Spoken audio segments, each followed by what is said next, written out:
السلام علیکم ورحمۃ اللہ۔ قیام پاکستان کے حوالے سے چند گزارشات۔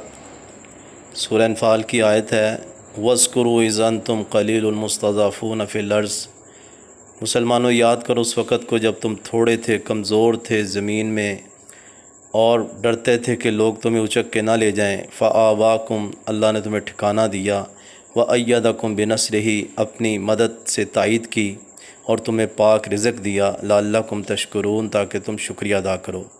یہ مدینہ کے مسلمانوں کے لیے آیت تھی، اور سیم پاکستان کے مسلمانوں کے لیے بھی یہی آیت فٹ بیٹھتی ہے کہ کیا حالت تھی اس وقت اور آج کیا نعمتیں ہیں، اللہ کا شکر ادا کرو۔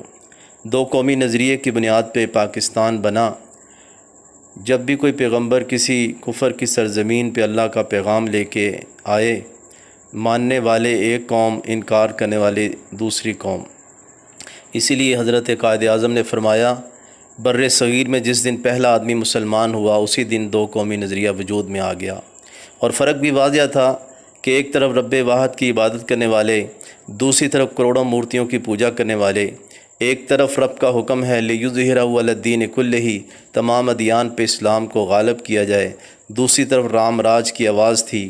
ایک طرف مساوات و تصور امت تھا، دوسری طرف ذات پات اور رنگ نسل کا بت تھا، اور یہی وہ سبب تھے۔ پھر پاکستان بننے میں جو اہم واقعات ہوئے جس نے تحریک پاکستان کو پروان چڑھایا، سب سے پہلے 1867 میں برطانیہ کی حکومت سے مطالبہ کیا ہندوؤں نے کہ انگریزی کے ساتھ دفاتر میں ہندی زبان کو بھی رائج کیا جائے۔ مسلمان بڑے سیخ پا ہوئے، پریشان ہوئے کہ یہ کیا۔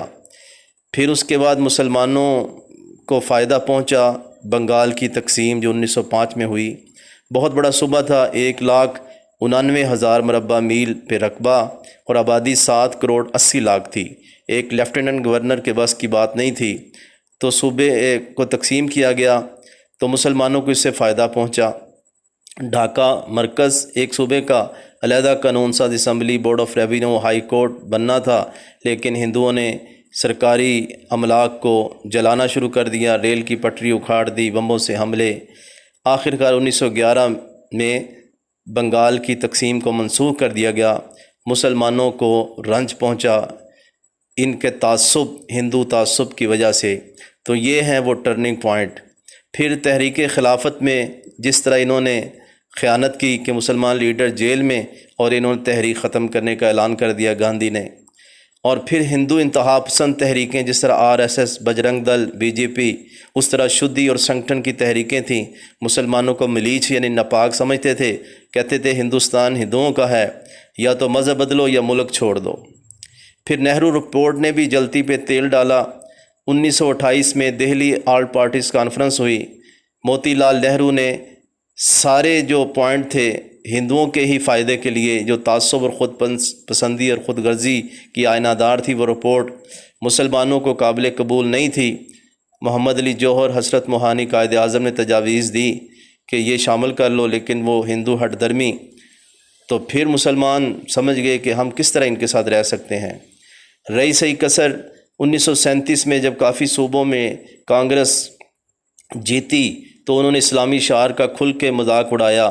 مساجد پہ کوڑا کرکٹ پھینکا جانے لگا، نمازیوں پہ حملے، باجے گاجے نماز کے دوران، اور گائے ذبح پہ پابندی لگا دی اپنے تمام جہاں ان کی حکومت تھی۔ حالانکہ الیکشن میں کانگریس نے مسلمانوں کے ووٹ بھی لیے تھے۔ تو جو گائے ذبح کرے گا قتل کر دیا جائے گا، اس کے گھر کو آگ لگا دی جائے گی، اور اسی طرح ترنگا جھنڈا کو سلامی دی جائے، بندے ماترم کا ترانہ لازمی پڑھا جائے۔ اور اس ترانے میں کیا ہے، مسلم فاتحین کو ڈاکو اور لٹیرا شو کیا گیا۔ اور اسی طرح یہ بھی ہے کہ مساجد کو گرا کے مندر بنائیں گے۔ مسلمانوں کو ملازمتوں میں سے یکسر نظر انداز کیا جانے لگا۔ عید الاضحیٰ، محرم، ہولی، دیوالی میں بھرپور فسادات ہوئے۔ اور پھر تحقیق کے نام پر سلیبس میں تبدیلیاں کہ جی ارجنٹائن جنوبی امریکہ کا جو ملک ہے یہ 5 پانڈو بھائیوں میں سے ارجن نے آباد کیا۔ گوئٹے مالا شمالی امریکہ، اصل نام گوتم مالا ہے، گوتم کی تسبیح۔ ہنگری کا دارالحکومت بڈاپسٹ، اصل میں بدھ پوسٹ ہے۔ اس 2.5 سالہ دور نے مسلمانوں کی آنکھیں کھول دی۔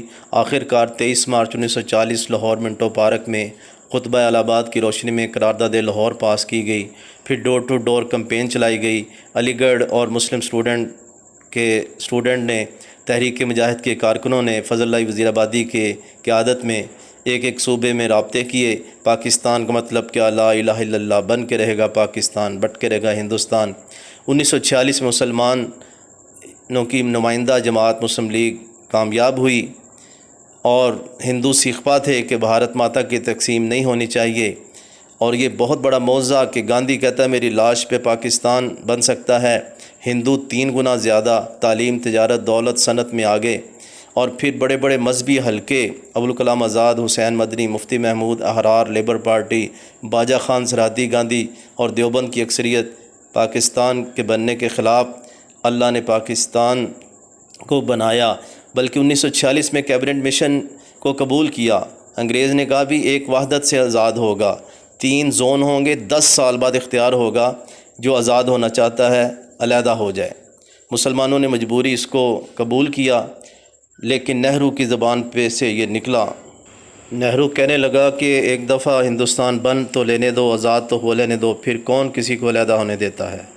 تو اس بات نے مسلمانوں کی آنکھیں کھول دی، اور مسلمانوں نے شدت سے علیحدہ وطن کا مطالبہ کیا، اور آخر کار 27 رمضان کو پاکستان دنیا کے نقشے پہ مرز وجود میں آ گیا۔ اللہ تعالیٰ اس کی قیامت تک حفاظت فرمائے، آمین۔